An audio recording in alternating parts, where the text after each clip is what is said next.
नमस्ते मित्रों, कथा निधि चैनल पर आपका बहुत बहुत स्वागत है। आज एक बहुत ही दिलचस्प और प्रेरणादायी कहानी आपके लिए लेकर आई हूँ, जिसे लिखा है रश्मि प्रकाश जी ने। कहानी का नाम है बहू मुझे जाने को न कहना। इस प्यारी सी कहानी के लिए रश्मि जी को धन्यवाद देते हुए कहानी शुरू करते हैं। बहू मुझे जाने को न कहना। नमस्ते मम्मी जी, आप कब आ रही हैं? कृतिका ने सासू माँ रत्ना जी से पूछा। बहू, अभी तो मेरी तबीयत ठीक नहीं चल रही है। ठीक होते ही खबर करूंगी। फिर रितेश से कहकर मेरा टिकट करवा देना, कराहती सी आवाज में रत्ना जी ने कहा। ओह, सोच रही थी जल्दी आ जाती तो अच्छा रहता। वैसे आपको क्या हो रहा है? आ जाइए ना, यहाँ ही दिखलवा देंगे, कृतिका ने कहा। यहाँ मेहुल ने दिखला दिया है, कुछ दिन दवाई खाकर देखती हूँ, आराम मिलते ही खबर करूंगी, रत्ना जी ने उसे कहा। दूर कमरे में बहू गरिमा सास की बात सुनकर मंद मंद मुस्कुरा रही थी। मुझे नहीं जाना वहां। समझती क्यों नहीं है? बेटा खुद कभी फोन ना करेगा, बीवी से करवाता रहता है। मुझे नहीं जाना।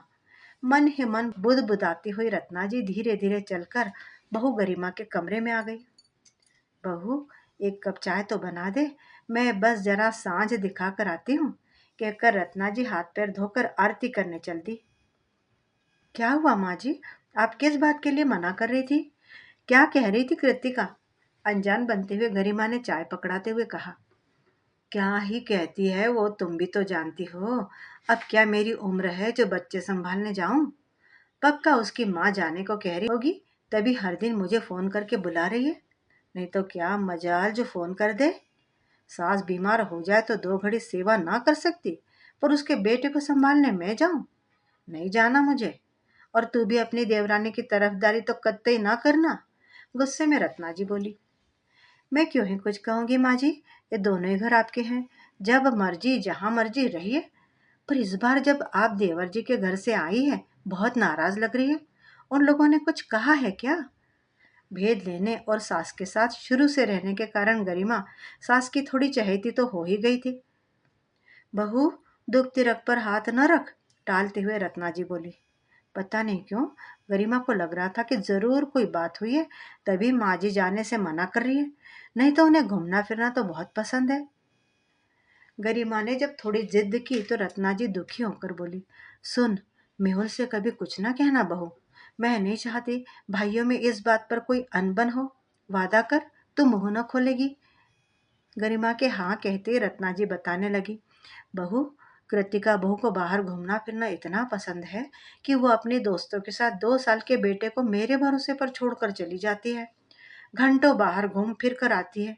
बहुत बार तो खाना भी नहीं बना कर रखती। सुबह रितेश के लिए जो नाश्ता टिफिन बनाती है, बस वही मुझे भी थोड़ा दे देती। बहू, भूख लगने पर कृतिका को कहूंगी कुछ बना दे तो कहती है ज्यादा खाएंगी तो पेट खराब हो जाएगा। बहू, कोई इंसान ऐसे में कैसे रह सकता है भला? रात को रितेश आता तो खाना बनता, वो भी गिनती की 2 रोटी देती खाने को। भूखे पेट नहीं रहा जाता बहू। ऊपर से चाय भी बस एक बार, सुबह रितेश के साथ जो हो वो दे देती।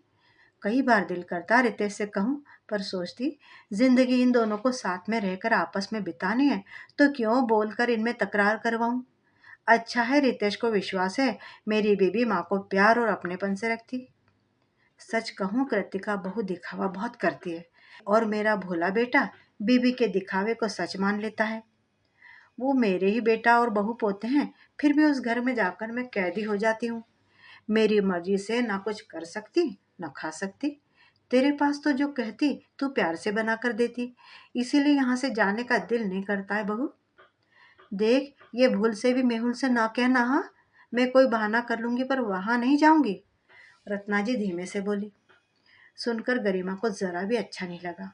वो सोच रही थी पहले जब सासू माँ वहां जाती थी तो कितनी खुशी खुशी सामान बांधती थी, हाथ के बने अचार मसाले चिप्स लेकर जाती थी।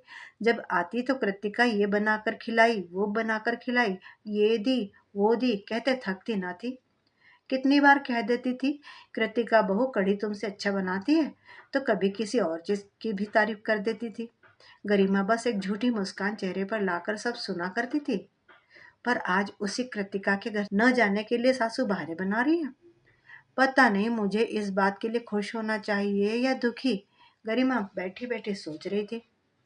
माँ, आपका मन नहीं जाने का तो साफ साफ रितेश से सब बात कह क्यों नहीं देती?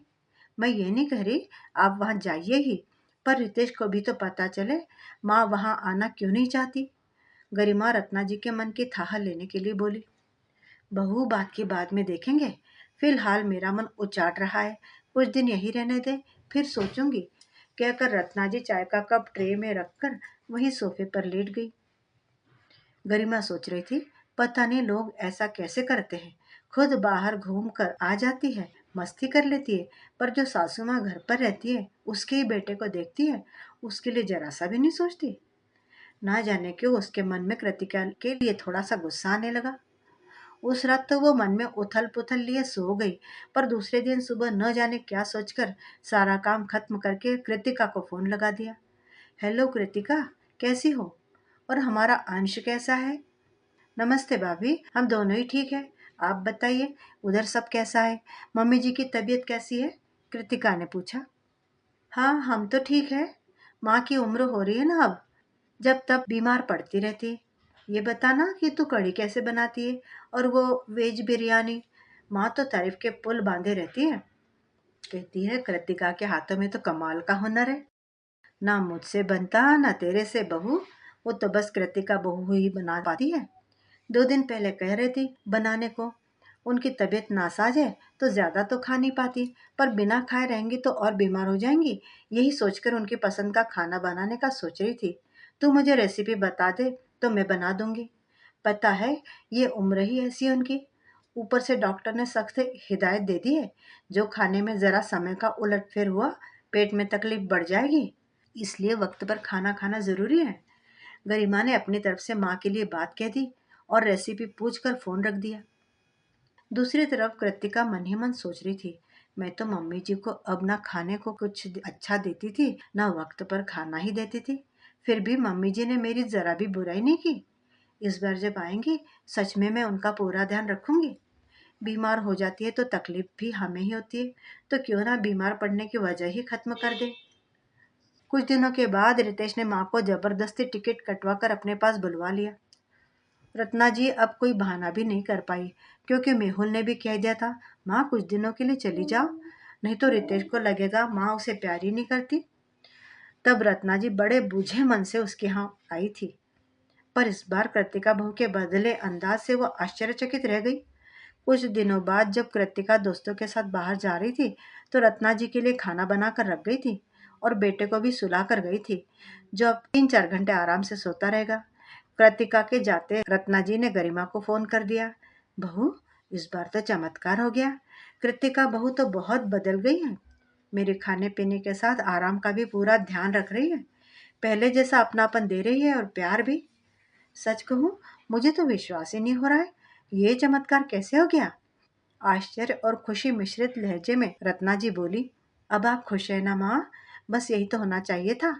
देखिए, कहीं कृतिका के पास जाकर अपनी बड़ी बहू को भूल मत जाइएगा। गरिमा ने हंसते हुए कहा। वाह रे बहू, तू तो मेरी पहली बहू है, सास का रुतबा तो तुझसे ही पाया है, ऐसे कैसे भूल जाऊंगी तुझे? वैसे मेरे मन में खटक रहा है, तूने ही कुछ जादू चलाया है क्या? रत्ना जी ने शंकित होकर पूछा। आपसे कुछ छिप नहीं सकता माँ, बस मैं चाहती थी आपके दिल में हम दोनों की छवि खराब ना हो। हम एक जैसे तो नहीं हो सकते, पर दोनों ही हम आपकी ही तो बहुएं हैं ना। कल को कुछ ऐसा गलती से मुझसे हो गया और आप कृतिका से कहे, फिर मन ही मन हमारे बीच खटास हो, उससे बेहतर लगा कि कमी को बिना शिकायत के दूर कर दिया जाए। गरिमा ने बताया। जीती रह मेरी सुघड़ बहू, अच्छा किया मुझे भी बिना कहे समझा दिया, एक दूसरे की शिकायत से सच में तुम दोनों के बीच भी अविश्वास आ जाता। चल अब रखती हूँ, खाना बनाकर गई है, खाकर थोड़ी देर अंश के साथ सो लेती हूँ, कहकर रत्ना जी ने फोन रख दिया। दोस्तों, क्या आपने भी कभी महसूस किया है कि जब सास की 2 से ज्यादा बहुएं होती है तो वो एक दूसरे की शिकायत करती रहती है? इससे आपसी मनमुटाव और दूरियों का संचार होता है। कोशिश तो यही होनी चाहिए जैसी कि गरिमा ने की। इस बारे में आपकी क्या राय है? कमेंट बॉक्स में जरूर लिखिएगा। मित्रों, अभी आप सुन रहे थे रश्मि प्रकाश जी की लिखी हुई कहानी बहू मुझे जाने के लिए मत कहना। उम्मीद है आपको अच्छी लगी होगी। कहानी अच्छी लगी हो तो एक लाइक ज़रूर कीजिएगा और चैनल पर नए हो तो चैनल को सब्सक्राइब भी ज़रूर कर लीजिएगा। कहानी सुनने के लिए बहुत बहुत धन्यवाद। आपका दिन शुभ हो।